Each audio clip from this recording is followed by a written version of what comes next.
Muy buenos días, El Salvador, un placer saludarle y por supuesto darle la bienvenida para disfrutar como todas las mañanas al punto con Sergio Méndez. Esta mañana Eduardo Escobar de Iniciativa Ciudadana está con nosotros. Estaremos conversando sobre todos los temas de coyuntura, de actualidad que usted desea conocer.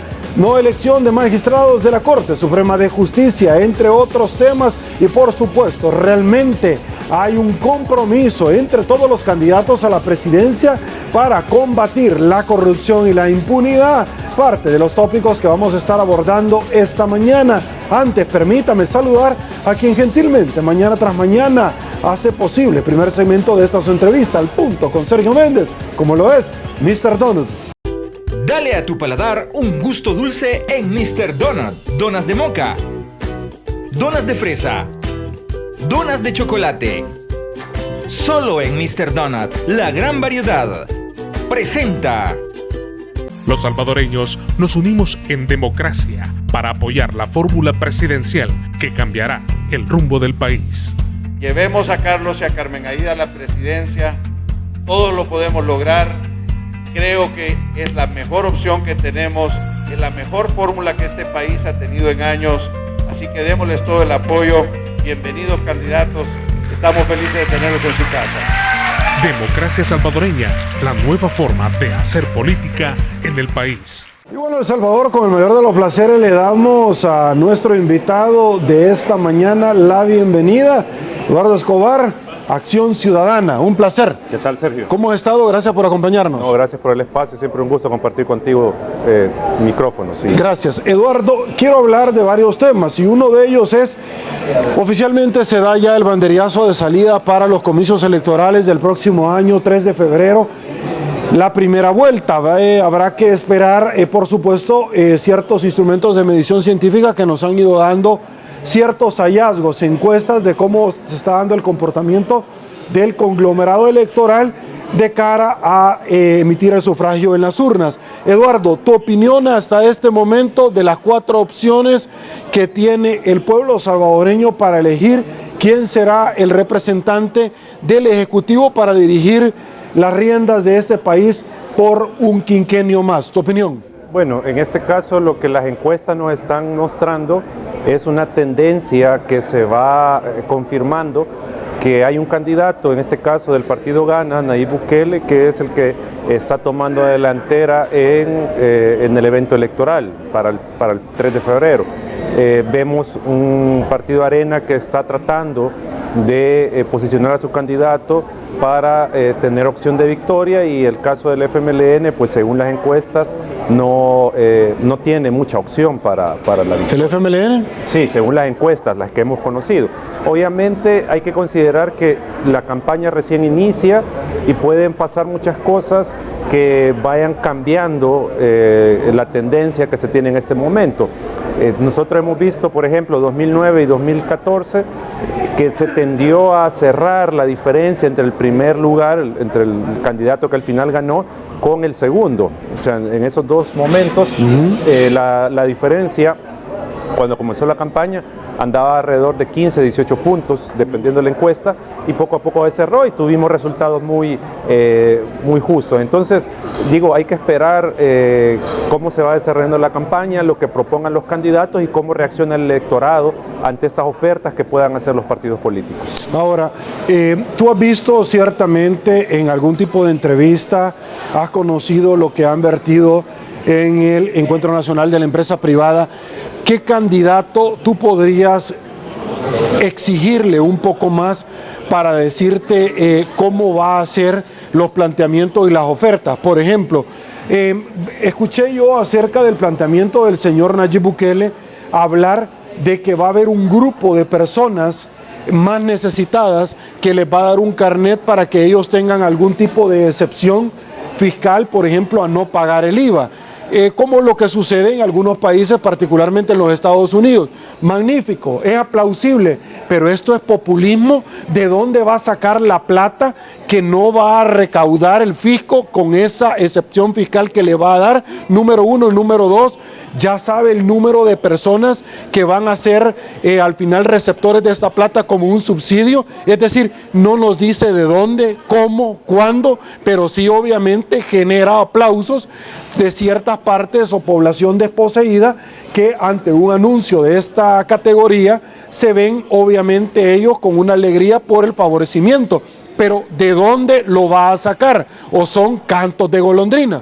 En este caso, Sergio, creo que habría que remitirnos a la finalidad de la propaganda electoral. La propaganda electoral lo que busca es posicionar ante el electorado una propuesta o un candidato o un partido de cara a obtener el voto. Y en esa medida es que nosotros en esta etapa de la campaña electoral vamos a comenzar a escuchar, y probablemente en toda la campaña, ofertas de este tipo. Ofertas que obviamente no pasan un examen riguroso de viabilidad, tanto económica como política. O sea, y eso lo vamos a ver en todos los candidatos y en todos los partidos, este tipo de ofrecimientos. Y entonces ahí es donde creo yo que el llamado es a los que generan opinión, a los periodistas, a este espacio de entrevista también, de ser críticos en ese sentido de las propuestas y hacerle ver al ciudadano de que al final mucho de lo que se está proponiendo no es viable, y digo de todos los partidos.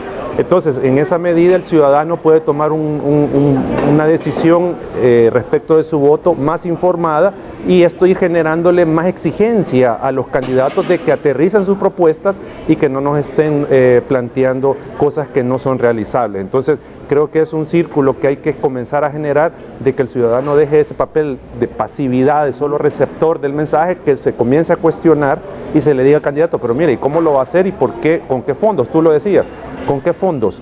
Ya calcularon el impacto, por ejemplo, en ese caso, el impacto fiscal que va a tener ese recorte de impuestos, etcétera, etcétera. O sea, en este momento creo que hay que darle más datos al ciudadano de lo que sí puede ser viable y lo que no, porque también vemos en el caso del Partido Arena se hablaban de 300,000 empleos. Entonces, ¿de dónde? ¿De dónde? ¿Cómo? O sea, si el Estado no es empleador, o sea, tiene que generar las condiciones para que vengan empresas a invertir.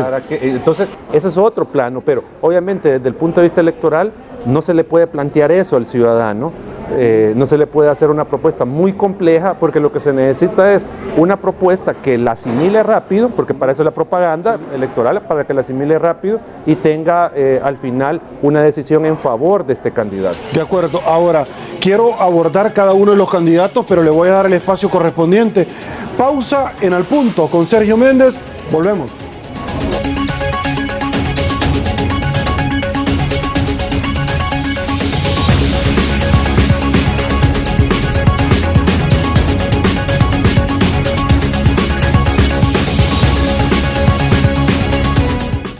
Cualquier momento es perfecto para dejarse llevar por una rica tentación. ¡Nieves! Puede venir en muchísimos sabores. Banana hawaiana. Tan natural como la fruta. Banana split. Increíbles mezclas. Cake helado. Cappuccino. Hay una gran variedad de especialidades. Sundays. Puedes escoger la que más te guste y disfruta una tentación bien helada. Boston Premium Ice Cream.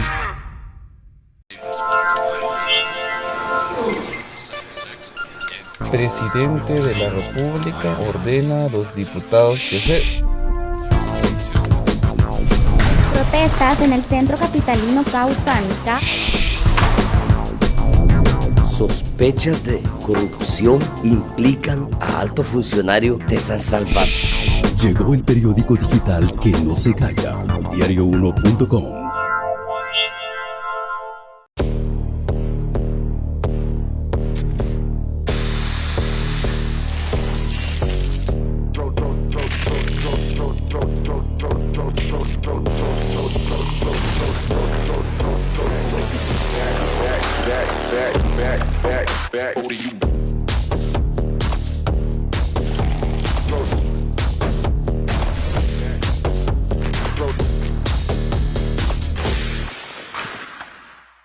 Los salvadoreños nos unimos en democracia para apoyar la fórmula presidencial que cambiará el rumbo del país.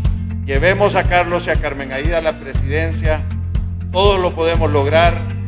Creo que es la mejor opción que tenemos, es la mejor fórmula que este país ha tenido en años, así que démosles todo el apoyo. Bienvenidos candidatos, estamos felices de tenerlos en su casa. Democracia Salvadoreña, la nueva forma de hacer política en el país.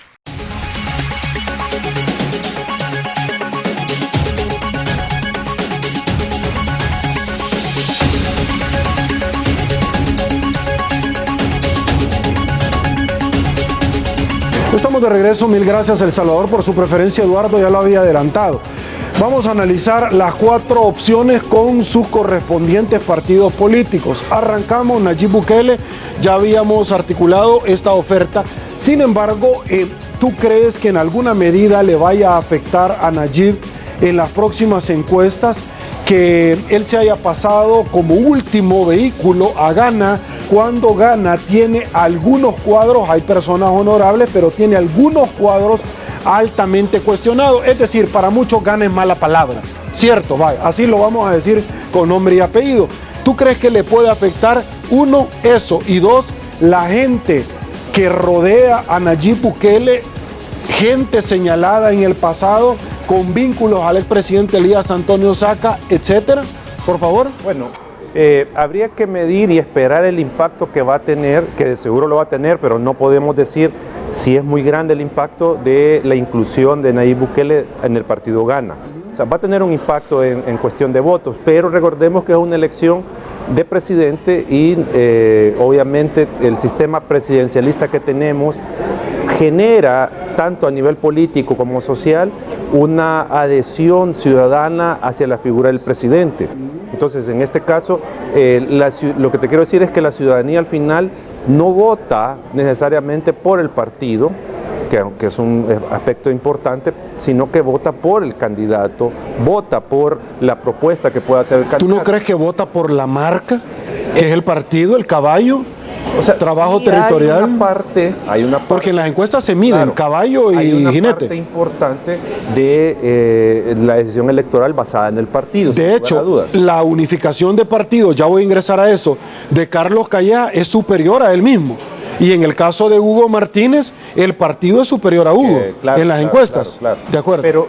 Pero digamos, si tú observas, en el caso de la elección presidencial ya, el FMLN en el 2009 tuvo una victoria por el elemento Mauricio Funes, o sea, el candidato fue en ese momento como que el catalizador para obtener la victoria electoral. O sea, en 2014 cambió el asunto, porque ahí no era en sí el presidente, el candidato, el fuerte, sino que ahí fue el partido el que puso el músculo para ganar la elección, porque no eran 2 candidatos en los partidos mayoritarios que podría decir de arrastre.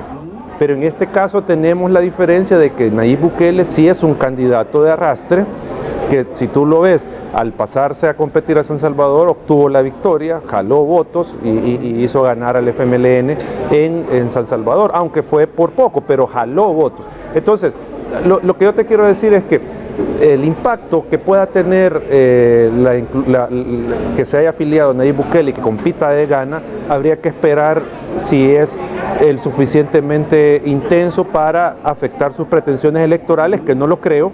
Obviamente va a perder votos, porque la ciudadanía, ante el agotamiento que ellos están observando del sistema de partidos tradicional y sus candidatos tradicionales, están optando por esta opción, porque creo yo que hay que analizar el tema de Nayib Bukele como la persona que llegó en el momento que los 2 partidos estaban en despegue. Listo, voy con los otros porque tengo la encuesta del CIOP y quiero, por supuesto, que nosotros la podamos analizar. Voy con el candidato Hugo Martínez. A mí me ha llamado muchísimo la atención ver a un partido FMLN luego del 4 de marzo que había articulado que no había plata, de hecho redujo los subsidios en diferentes segmentos, pero ahora vemos que los subsidios han regresado, que los escalafones a los maestros, a los médicos, sí se están dando. Información de tu servidor, tanto a la policía como en la Academia Nacional de Seguridad Pública, hasta les han ofertado un bono a medianía de año. Explícame cómo se come eso, ¿De dónde se está sacando la plata? La Sala de lo Constitucional les declaró el impuesto a las transferencias por emisión bancaria y ellos han dicho que van a ver cómo pueden compensar este ingreso en el erario público, es decir, cómo es que antes no tenían, ahora sí lo tienen, pero el candidato Hugo Martínez con Karina Sosa, cuando va a determinados lugares a visitar territorialmente hablando a la gente, va franqueado por personas que no gozan de la popularidad, altamente cuestionados como Lorena Peña o Cifrido Reyes por enriquecimiento ilícito y actos de corrupción. Contame. Bueno, en este caso creo que hay que considerar que el partido FMLN tiene que articular una campaña diferente a la que pueda hacer Arena o la que pueda hacer Nayib Bukele. ¿Por qué? Porque es gobierno y entonces lo que tienen que hacer es mostrar los logros que se obtuvieron en sus dos gestiones y obviamente con vistas a que vuelvan a votar por el partido para continuar con estas obras que el gobierno está publicitando que se han realizado. Entonces, obviamente, en esa medida tienen que establecer algún tipo de medidas que puedan tener un impacto directo en la población para mover a al electorado a que los apoyen en la elección de nuevo, porque después del 4 de marzo se vio que se retiró un poco de apoyo al FMLN, entonces tiene que volver a enamorar al electorado y tiene que buscar las medidas y implementarlas para que se vea que el trabajo social del gobierno es efectivo y que el ciudadano tiene que seguir votando por él. De acuerdo, pero ¿de dónde se saca la plata? Estás hipotecando más el país. Ahí viene el punto. Habría que, y esto le corresponde a Corte de Cuentas de la República al final también determinar de dónde provienen estos fondos estatales, porque también recordemos que muchas veces la ejecución del presupuesto está programada y casi siempre pasa más en año electoral, que se va retardando y se ejecuta cerca de la elección. ¿Para qué? Para obviamente tener con qué enamorar al ciudadano, al votante, decirle, bueno, mire, estas son las obras que se han hecho, porque ¿qué pasa si yo ejecuto lejano en el tiempo ciertas obras que pueden tener un buen impacto en la población a que si las ejecuto cerca de la elección, meses previos a la elección? Obviamente va a tener un impacto de mover la intención del voto para el partido. Entonces, digo, habría que ver si es parte de la ejecución, si se ha retardado esa ejecución para efectos electorales. Vámonos al partido Arena, una persona outsider que ciertamente no ha tenido vinculación a la política, pero eso es malo, pero también puede ser bueno, es decir, porque nada es relativo. Sin embargo, vemos nosotros donde un partido Arena altamente cuestionado, el expresidente saca un nuevo segundo presidente, reo confeso, al aire con lujo de detalles, pero también viene el tema de Monseñor Romero, vinculado al fundador del partido Arena y la canonización. ¿De qué manera esto le puede seguir afectando al partido Arena? Porque uno de los grandes temas es Tony Saca dice, yo transferí dinero al partido Arena y todos mis funcionarios tuvieron sobresueldos. Funcionarios que muchos de ellos andan a la par de Carlos Calleja. ¿Tu opinión? El problema, creo yo, mayor para el partido Arena es esa pesada losa del pasado y de un pasado no muy democrático, no muy transparente del partido, que está vinculado con casos de corrupción. Entonces, obviamente, aunque Carlos Callejas pueda tener su imagen que no esté vinculada al partido, pero tiene también, lo que yo te mencionaba hace un momento, o sea, si bien prevalece la imagen del candidato en la elección presidencial, pero tiene un peso el partido por el cual compite. Entonces, en este caso, tiene eso pesado Carlos Callejas para lograr despegar y obviamente desvincularse de eso. ¿Tú crees que en estos 4 meses puede despegar? Es que lo que pasa... ¿O tendría que suceder como un meteorito que cayó en este país y que mató a los dinosaurios? Algo así? Mira, si tú ves las encuestas, siempre el segundo lugar va cerrando la brecha de diferencia con el que al final obtiene la victoria. O sea, se llega al punto que se hace cerrada la elección. Yo creo que en 4 meses muchas cosas pueden pasar. O sea, ahorita creo yo que en este momento lo que puede estarle afectando al partido de Arena es el caso de Tony Saca, que todavía está fresco en la memoria, pero viene el otro caso de Tony Saca, ya en días, y el otro caso es que le dio $10,000 a una colaboradora por retrasar el caso de la esposa, y el caso de la esposa ya viene también, es decir, es un tema que se va a mantener fresquito. Claro. Sí, pero no es lo mismo tenerlo al presidente, al que ejerció el cargo, el que fue electo popularmente, que fue presidente de Arena, a el caso de la esposa. O sea, y no estoy quitándole gravedad al asunto, sino que lo que quiero decir desde el punto de vista del elector... ¿No crees que uno está vinculado al otro porque la la esposa... vinculado, no, pero digo yo de que no es lo mismo que se le señale el candidato que el partido llevó, el que hizo corrupción, a que se mencione a la esposa del candidato. O sea, se puede de alguna manera jugar con eso para que tenga el menor impacto posible en la candidatura. Monseñor Romero. Yo creo que hay una gran contradicción en el candidato Carlos Callejas. O sea, ha mencionado tener cierta admiración, o no sé si veneración, no sé a qué punto, pero ha mencionado eso respecto de la figura de Monseñor Romero, pero lo hemos visto en actos donde se une a esta reverencia que el partido le hace a Roberto D'Aubuisson. Entonces creo yo que ahí hay una contradicción, pues obviamente porque según la Comisión de la Verdad, pues Roberto D'Aubuisson es el principal implicado en el asesinato de Monseñor Romero. Entonces estar por un lado mencionándolo como, no sé si guía espiritual, pero dándole ese lugar que por historia le corresponde a Monseñor Romero, y por el otro pues estar con esta reverencia a la persona que señala que es su asesino. Ahora, he tenido el periódico digital El Faro y han dicho él fue el actor intelectual.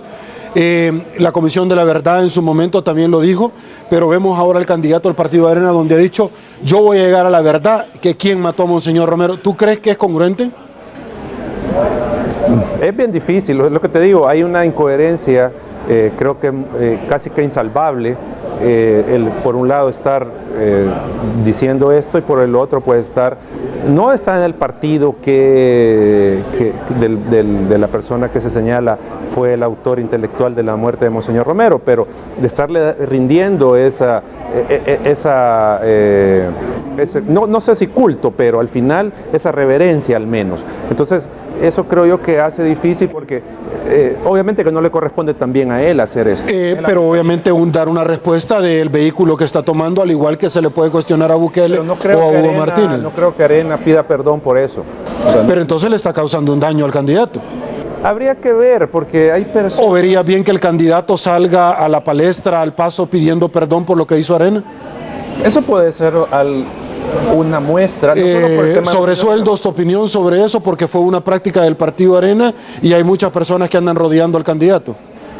Eso obviamente es otro de los aspectos del pasado, que yo decía no muy transparente, un pasado corrupto, que tiene todavía en espalda el Partido Arena, y que si nosotros nos atenemos a lo que están mencionando, de que están queriendo cambiar el partido, pues bueno, está bien, pero si vemos figuras que han estado vinculadas con esas prácticas del pasado que todavía están ahí, entonces eso nos pone o hace cuestionar en realidad la profundidad de ese cambio que quiere generar el partido, ese borrón y cuenta nueva, y esa necesidad de enmienda, de no volver a cometer ese tipo de actos. Entonces yo creo que Arena tiene mucho todavía que corregir y demostrarle a la población que al final está en una lógica de no cometer esos errores que tanto daño le hicieron al país. O sea, creo que falta todavía que Arena dé más muestras de ese cambio.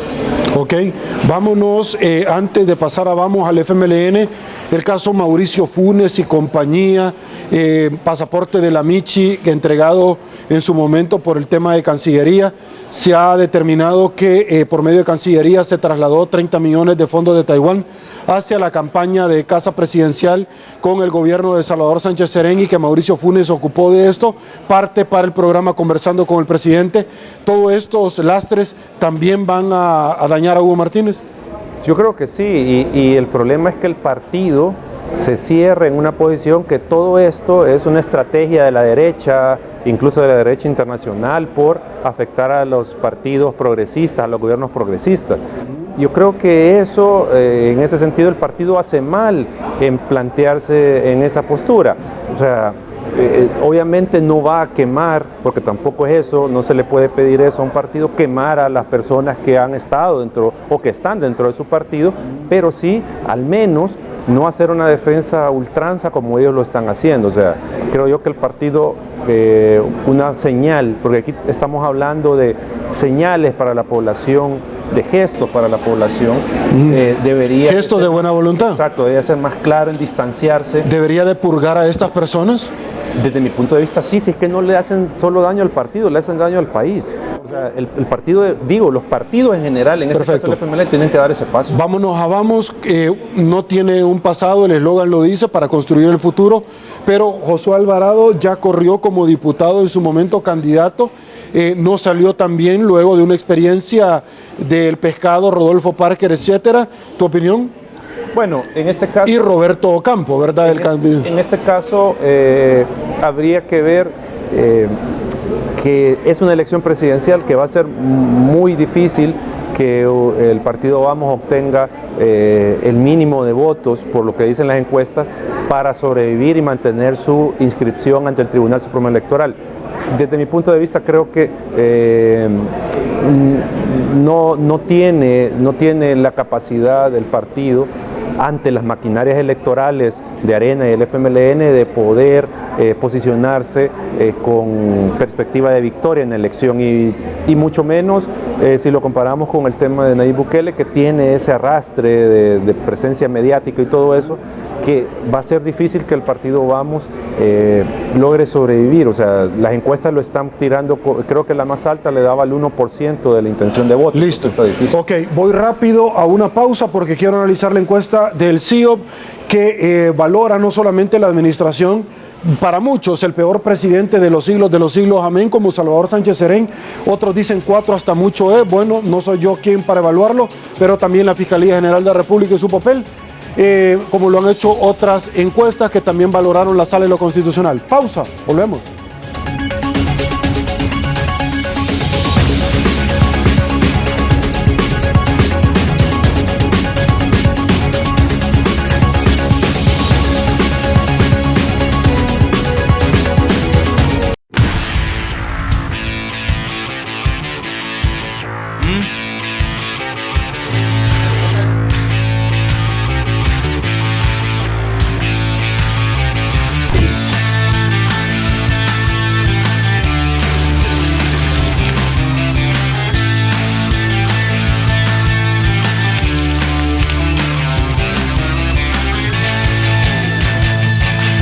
Mr. Donut, la gran variedad.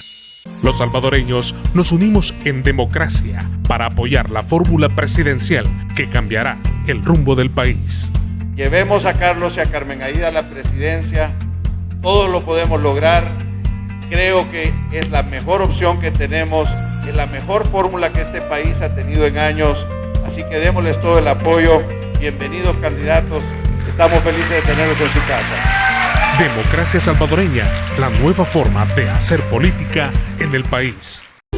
Dale a tu paladar un gusto dulce en Mr. Donut. Donas de moca, donas de fresa, donas de chocolate.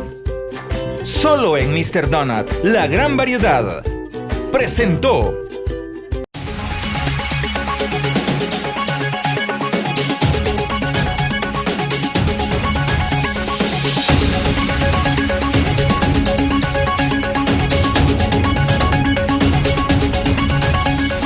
De regreso, mil gracias El Salvador por su preferencia. Eduardo, analicemos la encuesta del CIOP de la Universidad Tecnológica, que como yo lo he dicho se ha canjeado un respeto a puro pulso. Se valoran no solamente candidatos, partidos, el evento electoral, sino que otros elementos. Por ejemplo, al fiscal general de la República, conversando un poquito donde dice la pregunta: ¿se debe la Fiscalía investigar al partido Arena? Y bueno, en una figura de pastel en un gráfico se establece que un 9.1% dice que no, un 4.7% no puede responder y un 86.1% dice que sí. ¿Tu opinión? No, el tema de la corrupción en los gobiernos de Arena todavía está ahí y, como digo, no se ha resuelto no satisfactoriamente, de decir, bueno, esto fue lo que pasó, esto es lo que se va a investigar, esto es lo que se va a juzgar y estos son los implicados. Eso todavía falta y obviamente la Fiscalía tiene esto pendiente, Y sobre todo en el caso Saca, que de seguro hay más implicados que no están siendo investigados, que no han sido procesados. Entonces, ante eso, creo yo que la ciudadanía, pues... Bueno, una de las personas pregunta acá, David Gutiérrez, por ejemplo. Sí, podríamos hablar de... La Diego de Holguín, que se estableció en audiencia que el presidente Saca debajo de la mesa pasó cheques cuando ya estaban en litigio. Claro. ¿A cuenta de qué? Entonces, por eso digo, hay todavía mucho que investigar, y que obviamente la Fiscalía tiene que proceder. Otra pregunta, ¿está de acuerdo en la forma de gobernar el presidente Salvador Sánchez Serén? Un 73.0% está en desacuerdo. ¿Tu opinión? Bueno, habría que ver a partir de qué dicen que están de desacuerdo. Si es por el tema de personificar o personalizar la administración, pues obviamente es un presidente ausente, que no tiene una capacidad de articular ideas y hablar así para decir que puede cautivar a la ciudadanía. Pero si nos vamos a la gestión, porque eso de la imagen es un tema, o sea, eso es un tema que creo yo que puede quedar en un nivel secundario. El tema es los resultados de la gestión. Si te vas a los resultados de la gestión, la ciudadanía está en descontento total con los resultados. Seguimos con ese tema. En la escala de 1 a 10, ¿qué nota le pondría el desempeño del presidente Salvador Sánchez Serén? Va en esa línea, 4.5, han dado entre 4, 4.5. ¿Tu opinión? Es que la ciudadanía esperaba de los gobiernos del FMLN un cambio a todo nivel, a nivel de prestación de servicios, de bienestar general. Esperaba un cambio a nivel político, pero eso es lo que no se ha visto. Entonces, por eso es que la ciudadanía está señalando que no obstante hay algunas obras que pueden o pudieron tener un impacto positivo en la población, pero que no son suficientes para satisfacer las necesidades de la ciudadanía. Listo, voy con los candidatos. ¿Qué candidato a la presidencia representa los intereses del pueblo? Un 48.4% dice Nayib Bukele.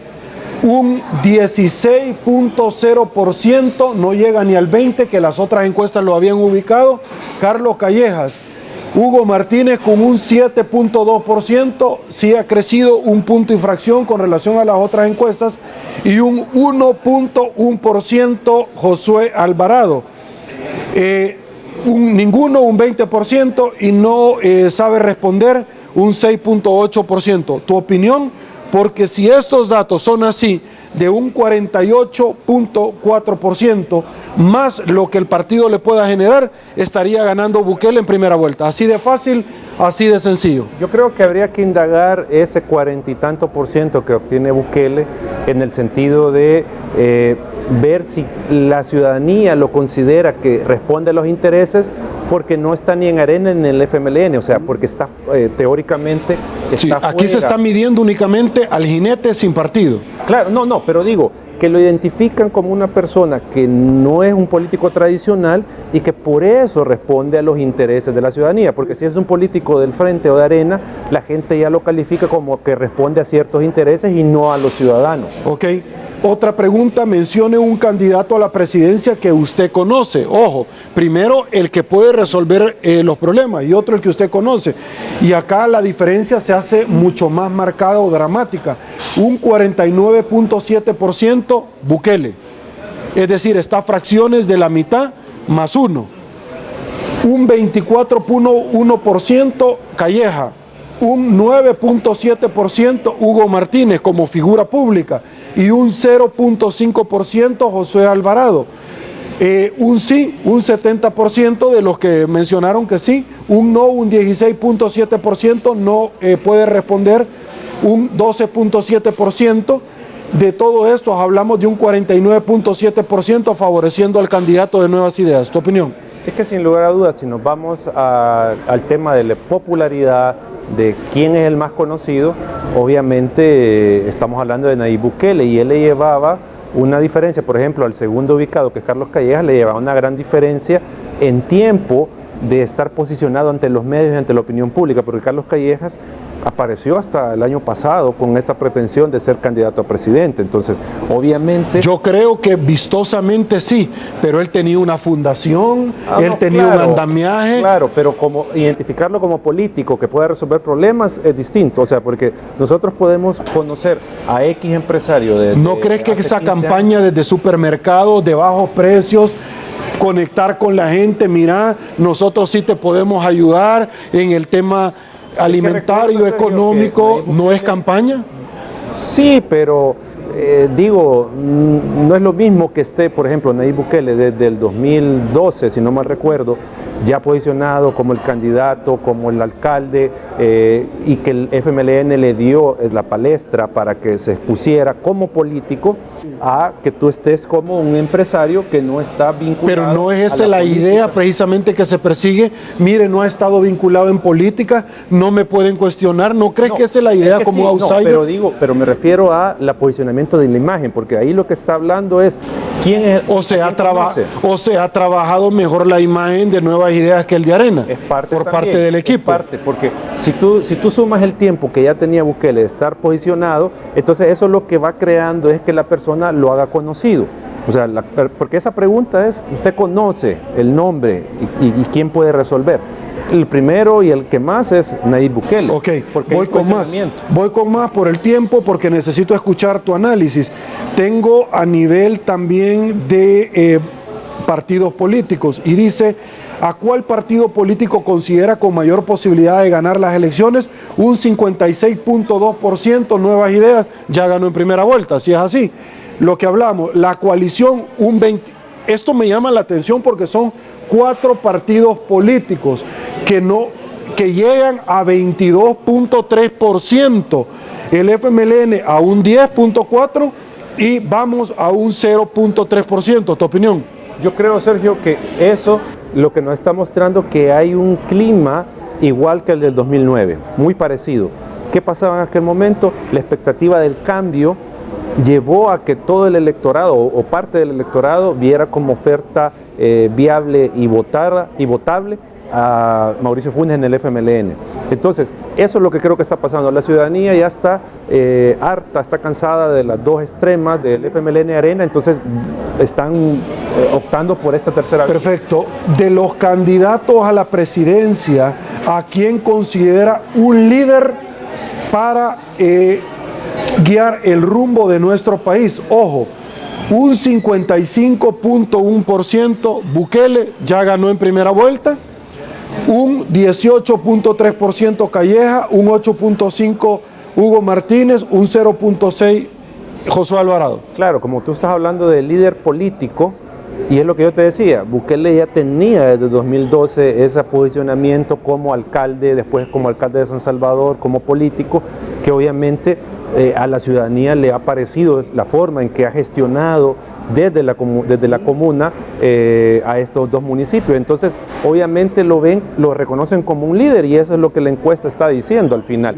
Y en caso de Carlos Callejas, él no ha mostrado un liderazgo más allá de un liderazgo empresarial, pero digo, un liderazgo político de gestión de la cosa pública, no tiene esa experiencia. Entonces, probablemente la ciudadanía en esta oportunidad se esté evaluando más eso que el no tener un pasado político.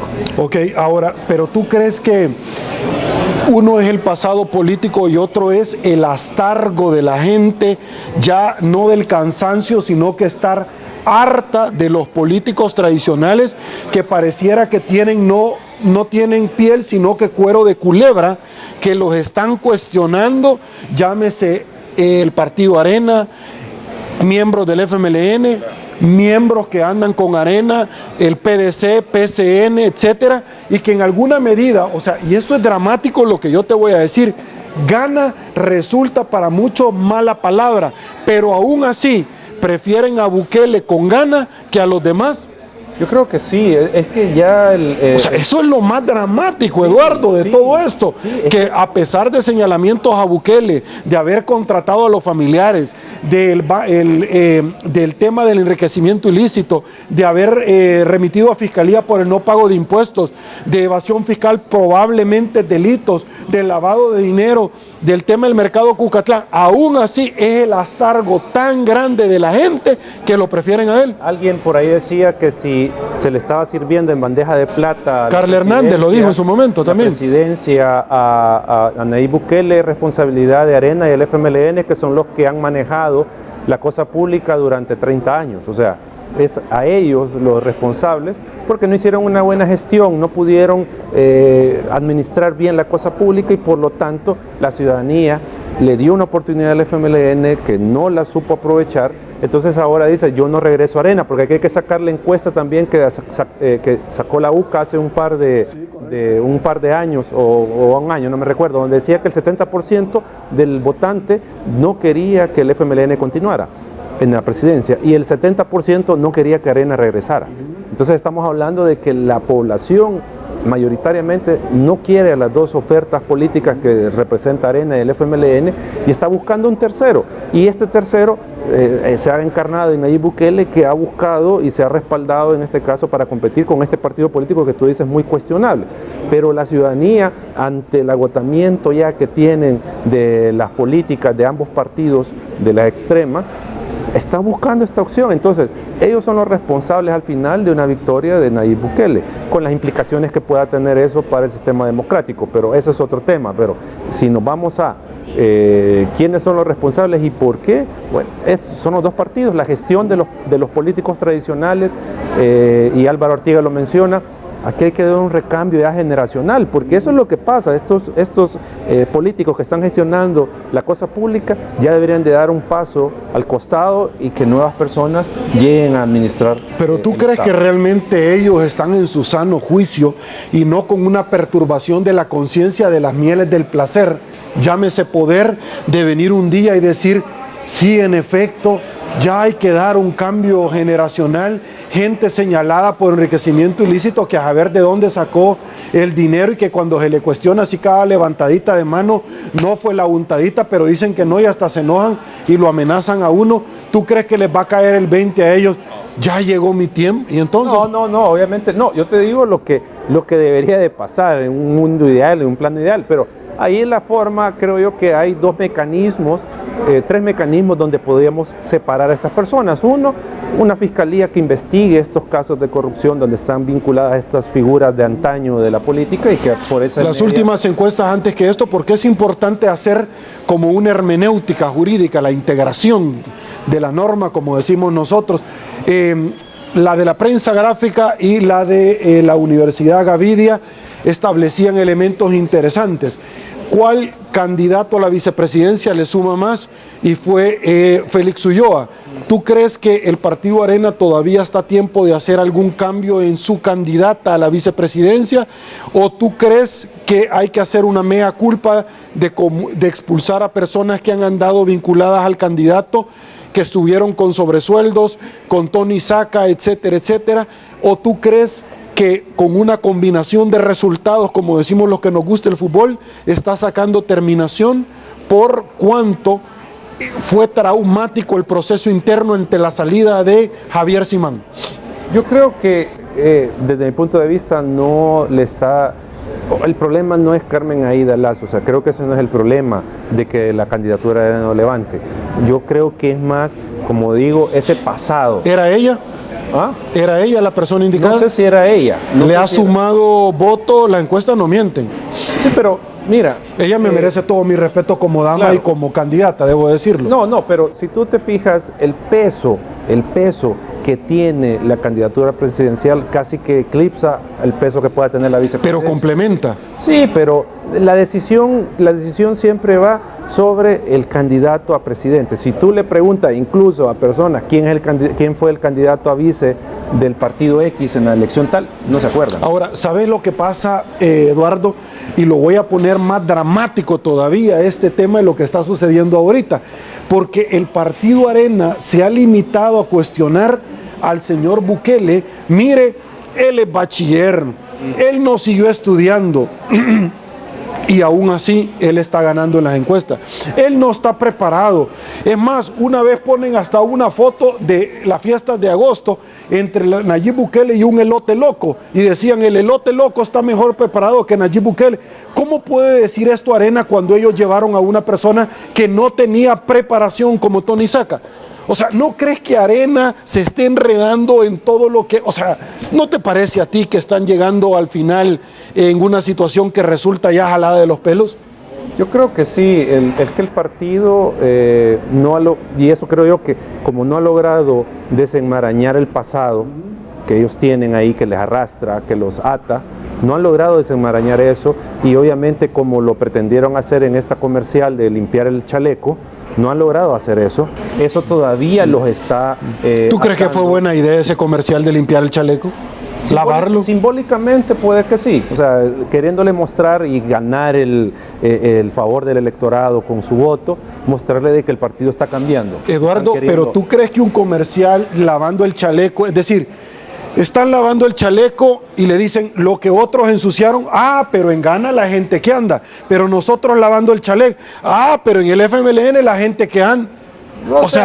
Me refiero al simbolismo de tratarle de dar a la población el cambio dentro del partido, a eso. Nuestros corruptos son mejor que los otros corruptos, nosotros, mira, creo yo que el tema es que aquí lo que falta en todos los partidos es asumir sus culpas, asumir sus corruptos, como dicen, y no seguir en esa de que mi corrupto es menos corrupto que el tuyo. O sea, porque eso es lo que pasa, pero no han asumido sus culpas. Ninguno de los dos partidos mayoritarios lo han asumido y en esa medida de que no han hecho ese mea culpa, es que le están sirviendo de nuevo en bandeja de plata. Nayib Bukele ha dicho acá, va a traer a la Sisi y va a traer a Mauricio Funes, no sé cómo qué, pero al final enamora el traer a Mauricio Funes y verlo para muchas personas, no para mí, en el sector 9 de Mariona. Pero el tema es que no te dice ni cómo lo va a hacer, porque hay que ser honrado, yo no estoy acá para caerle bien a nadie, pero adicionalmente, ¿cómo es que el candidato dice la CICIG y Gana en el pasado se ha opuesto a la CICIG? O sea, no entiendo eso, ¿cómo se come? Ellos lo que han dicho, y el candidato a vicepresidente ha sido muy enfático en decir eso, de que esto no es una alianza política, sino que, no es una alianza ideológica, sino que es una cuestión táctica electoral política. ¿Táctica para quién? Porque si me decís táctica es porque querés sacar réditos. Para competir en elección. Tanto de un lado como el otro se sacan réditos. No, para competir en elección. O sea, de acuerdo. Al final, y ellos se han estado insistentemente separando de Gana. De acuerdo, pero Gana que gana, porque aquí nadie se acuesta de choto. No, obviamente. Es que, ¿sabés qué es lo que pasa? Lo que me llama es que este no es una alianza, sino que es una unificación estratégica para esta... Es algo que, algo que se enredan cuando lo quieren explicar, pero obviamente el partido Gana no va a poner su vehículo gratis. Obviamente hay una serie de elementos que nos llevan a que hubo una negociación, sin ser peyorativo en el tema de negociación, pero por ejemplo el tema de los cargos dentro del gobierno o lo que podría apoyar el partido de cara a, por ejemplo, elección de fiscal, elección de Corte Suprema de Justicia. O sea, no sabemos qué se dio. Se especulaba que en una segunda vuelta tanto Nuevas Ideas como el FMLN se pudieran unir. ¿Qué pasa si ganar en primera vuelta? Porque él vuelve a sacar otro tema que yo no sé, para muchos es populista, pero también es una realidad. Ganemos en primera vuelta porque nos vamos a ahorrar 14 millones de dólares. ¿Qué pasaría con gente del FMLN señalada por actos de corrupción? ¿Terminarían en China comunista donde no hay tratado de extradición? No sé. Interesante, ¿verdad? O sea, el tema es también de que recordemos que muchas de las propuestas que hacen los candidatos solo son eso, son propuestas que al final por la viabilidad no las logran concretar. Entonces, por ejemplo, el caso de la CICIG, no tenemos ninguna garantía de que eso al final se va a terminar concretando, por ejemplo. O sea, y entonces en esa medida de que se pueda haber hecho una buena negociación, y aquí sí en el sentido peyorativo, para la elección del fiscal, y los partidos, el sistema, se aseguren un fiscal que no va a investigar, que va a ser afín a los políticos, pues obviamente no vamos a tener a políticos exiliados, porque va a haber una fiscalía acorde a los intereses de todos los partidos políticos, y que de eso aparentemente es el tema que está entrampando la elección de magistrados de Corte Suprema. Perfecto, quiero ingresar en ese tema porque hay una simbiosis. ¿Por qué no eligen de una vez por todas magistrados? Me ha dicho un pajarito por ahí de muy buena fuente que quieren unir elección de fiscal con presupuesto general de la nación. A mí lo que me habían dicho, Sergio, y que hace mucho sentido esta tesis, es que no hay elección de sala de lo constitucional de magistrados, obviamente en primer lugar porque se quieren asegurar magistrados afines al poder político, a eso es como lo más evidente, pero que de trasfondo lo que está es que no hay elección porque están esperando que se junte la elección de fiscal con la de los 5 magistrados de Corte Suprema de Justicia, a efectos de qué, poder negociar quienes se quedan, en estos términos así muy coloquiales, quienes se quedan con los magistrados y quién se queda con el fiscal, a efectos de qué, generar impunidad y que no haya persecución penal para los que entran o para los que salen al gobierno. Entonces parece que por ahí va el asunto según informaciones que hemos obtenido. O sea, de eso se trata. No es tanto de que es la procuradora el problema. No, no es eso. No es eso. El tema es cómo garantizamos que no vaya a haber persecución penal contra diferentes políticos. Estos partidos dicen, primero, que no quieren respetar el baremo, pero adicionalmente también señalan que el Partido Arena quiere imponer a sus miembros y que hay bufetes de abogados, que hay instituciones, una de ellas probablemente podría ser la que tú dignamente representas, que quieren poner a determinados candidatos. ¿Qué les responderías? No, nosotros en este caso, así como por ejemplo ISD y el diputado Leonardo Doni, hemos hecho una evaluación de los candidatos en primer lugar como un insumo, no para imponer, como un insumo para la Comisión Política en cuanto a cuáles consideramos a partir de esa evaluación son los más idóneos para que ocupen los cargos de magistrados. De eso es lo que se trata, no es de imponer, no es de que estamos casados con estos nombres. En el caso de algunos candidatos que el Partido Arena está respaldando, dentro de la Asamblea se les ha calificado como la cuota de Arena. Pero digo yo, si uno revisa el baremo de ISD, que es una institución no de derecha, perfecto, salen bien evaluados también. Voy a otro tema rápidamente. ¿Cuál es tu opinión de haber roto relaciones luego de 85 años con China-Taiwán? Y es que esto lo estaba guardando el tema, ¿por qué? Porque también se valoró en la encuesta, y te lo comparto. ¿Cómo evalúa usted la decisión del gobierno Salvador Sánchez Serén de establecer relaciones con China y romper relaciones con Taiwán? Nada acertada, un 41.6%, poco acertada, un 32%, acertada 17%, no sabe responder, un 8.7%. ¿Tu opinión? Yo sobre ese tema lo que te puedo mencionar, porque no soy experto en esa materia, pero lo que te puedo mencionar es que para abrir o cerrar relaciones con cualquier estado, creo yo que se tiene que poner en la balanza costos y beneficios de esa decisión. Y en ese sentido, si estamos hablando de que hay un tema político que puede afectar al país por romper esta relación, eso se tuvo que evaluar. O sea, digo, el costo, por ejemplo, con relación a la Embajada de Estados Unidos, con Estados Unidos, si había un costo de hacer esto. Pero también habría que evaluar el tema de las posibilidades económicas que ofrece China. Voy con el otro tema, de acuerdo a su percepción, ¿quién ha dirigido el rumbo del país? La cúpula del FMLN, un 39.4%, ambos un 27.8%, ninguno un 20%, el presidente de la República un 8%, la cúpula del FMLN, dice la gente, que se ha decantado en el Ejecutivo. ¿Tu opinión?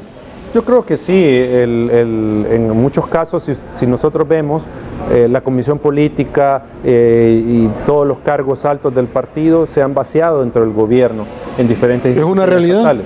Sí, yo creo que sí, okay. No se puede. Tengo otro dato. ¿Cuál de los dos gobiernos del FMLN ha realizado una mejor gestión para solventar los problemas del país? Ninguno, un 56.1%. Es decir, ninguno ha resuelto. Vea usted qué belleza. El de Mauricio Funes, un 26.6%, no llega ni a 30%. Salvador Sánchez Serén, 14.4%, no llega ni al 15%. Y no sabe, un 2.9%. ¡Wow! Impresionante. Es lo que piensa la gente. Si uno comienza a ver el tema de la inseguridad, que sin lugar a dudas, si fuera un gobierno de Arena, estaríamos en lo mismo. Eso, por ejemplo, no lo ha resuelto ninguno de los dos gobiernos y no creo que otro venga y lo resuelva así tan fácilmente. Entonces, eso impacta. Tengo más láminas, aguántame un ratito, me están pidiendo pausa. Volvemos.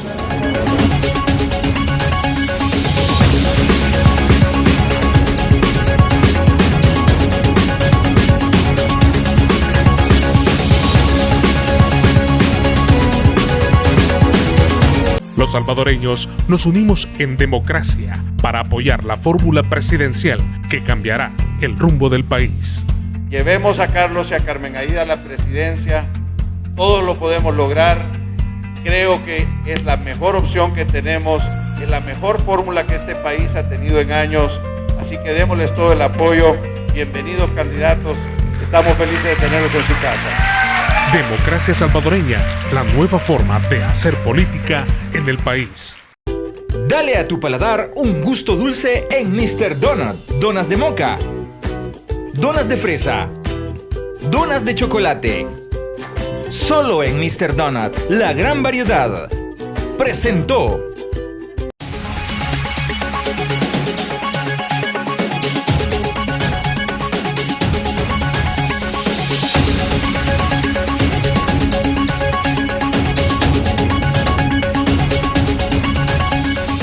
Estamos de regreso, mil gracias El Salvador. Tengo más láminas de la encuesta del CIO y una de las preguntas, ¿cree que el actual gobierno ha cumplido con las promesas que hizo en su campaña? Ojo, el candidato del FMLN, y un 77.1% dice que no.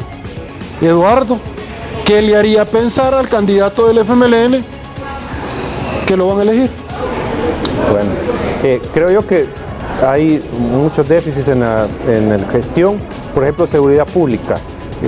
No ha mejorado este tema económico obviamente tampoco, y eso es lo que la población lo está diciendo, o sea, porque al final, si yo tengo mejores condiciones de vida de cuando ingresó el gobierno del FMLN, entonces yo obviamente lo voy a valorar positivamente, esa gestión que generó los incentivos para mejorar la situación del país. Tengo otra lámina y esto es importantísimo. Considera que los impuestos implementados por el actual gobierno han sido de beneficio para el pueblo, y un 80%, señores, no le peguen al televisor, dice no. Obviamente, wow, Eduardo. Con el tema impositivo vamos a tener un rechazo de la población por muy buen impacto que pueda tener al final. Pero yo tengo el de otros gobiernos en el pasado y hay que ser honrado, y han dicho un 27%, un 30%, pero no como, claro, como esto. Claro. Pero siempre va a haber un rechazo a cualquier impuesto, aunque pueda tener un impacto positivo. Claro. Eso siempre estamos de acuerdo. ¿Cree que el actual gobierno cumplió con la promesa? Lo vimos nosotros, la nota de Salvador Sánchez Serén. De acuerdo a su criterio, ¿cuáles son los 3 problemas a los que el actual gobierno ha dedicado mayor esfuerzo para solucionarlo? Y se decantan con un 16%, alto costo de la vida, ninguno con un 14.4%, ninguno, no le ha pegado a nada.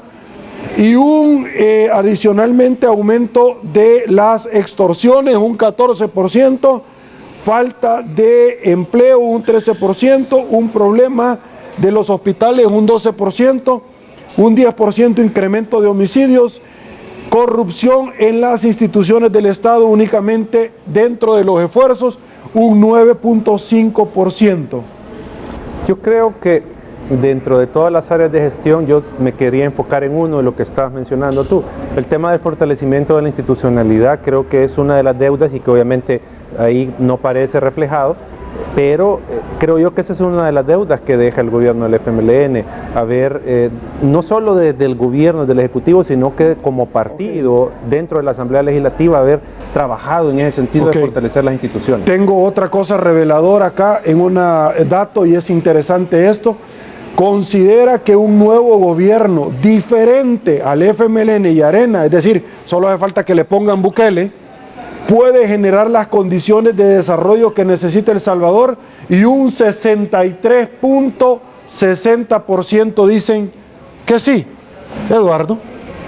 Yo creo que es parte de ese cansancio de los políticos, y entonces ven como una posibilidad de buen gobierno al caso de Bukele. Ahora digo, habría que darle más criterios al ciudadano para validar esta observación o esa percepción que tiene el ciudadano. O sea, porque tampoco puede votar en el aire la ciudadanía pensando que es así sin tener algún criterio más objetivo de que eso efectivamente va a pasar. Tú me preguntaste acerca de cuál fue el número de personas que en determinado momento votarían. Votaría en las próximas elecciones de la muestra que ya le vamos a compartir y el 80.3% dice que sí. Sí, puede que haya una participación mayor. La mayor nunca ha habido una participación como esta, si la podríamos poner en perspectiva. Creo yo que ha sido la de Tony Saca en 2004, con que ganó en primera vuelta. 69% más o menos del electorado que estaba convocado a votar, que ya fue un porcentaje muy alto. ¿Qué medio considera más efectivo para realizar una campaña electoral?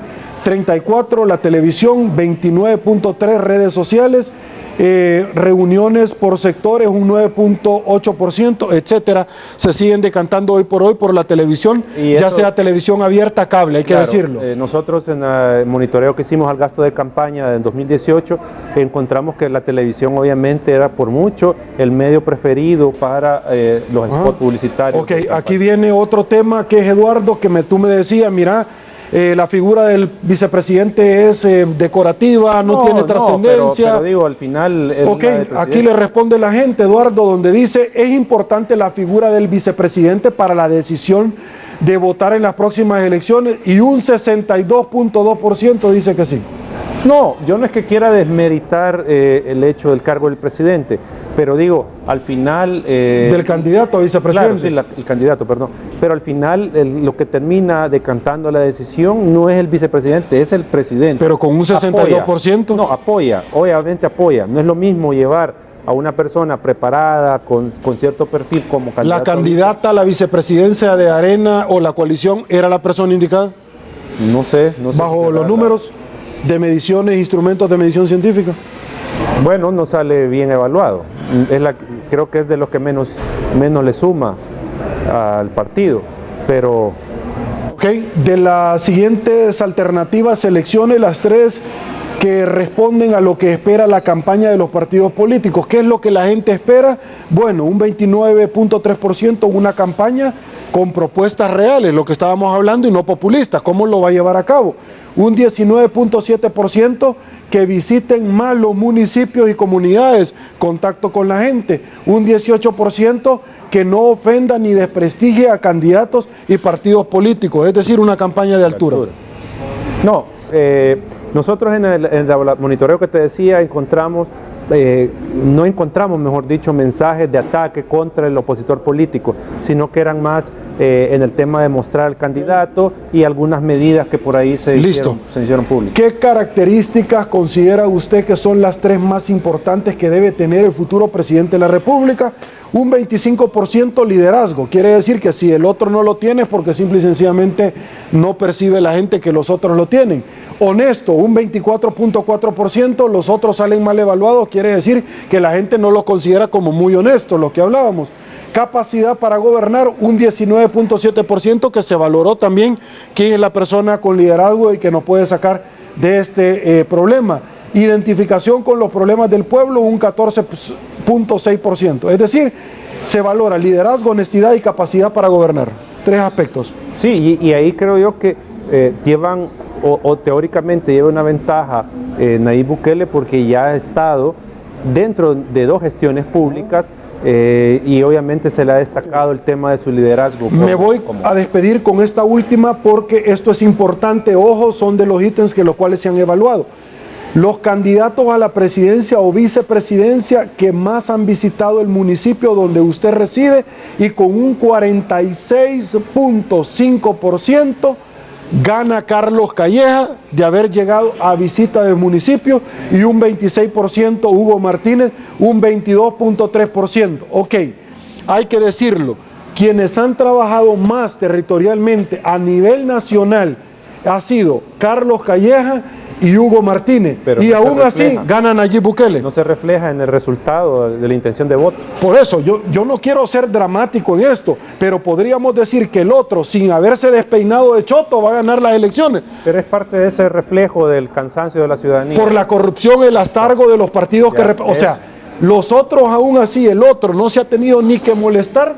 ¿Tú crees que lo han victimizado de tanto que lo han atacado y es publicidad de choto como los que sucedió a Donald Nunca hay Trump? publicidad mala en política. Nunca hay publicidad mala. Entonces, si al final se ha planteado todo este escenario en favor de Bukele, hay que tener en cuenta que lo han tenido en el ¿No hay ojo. publicidad mala? No, no hay. Siempre ha estado en opinión Pero pública. yo prefiero la buena. Ah, no, obviamente. Porque alguien me podría decir, mire, el que anden diciendo que algunos entrevistadores que recibieron dinero, que usted ya sabe, yo no los voy a señalar quiénes son, y que están vigentes o medios de comunicación, recibieron pates, publicidad, pero es mala, yo no quiero esa publicidad. Claro, pero te puede generar, por ejemplo, que más personas se interesen en ver cómo... No sé cómo por qué me vino a la mente ese ejemplo. cómo maneja la entrevista, por ejemplo, y ver a quienes invita. O sea, puede generar expectativa, curiosidad de indagar por el candidato. Entonces, eso es lo que pudo haber pasado. Listo, Eduardo, llegamos al final de esta su entrevista. Muchísimas gracias. No, gracias por el espacio. Hemos hablado de todo un poquito y le debo de agradecer a usted No, gracias. Siempre no haber venido donde su servidor, sino que al pueblo salvadoreño que está muy pendiente. Gracias. Con gusto. Gracias. El Salvador, soy Sergio Méndez. Así están las cosas hoy por hoy en nuestro país. Si le gustó la entrevista, coméntele el resto del día. Será hasta el día de mañana y una vez más que el Señor nos bendiga a todos.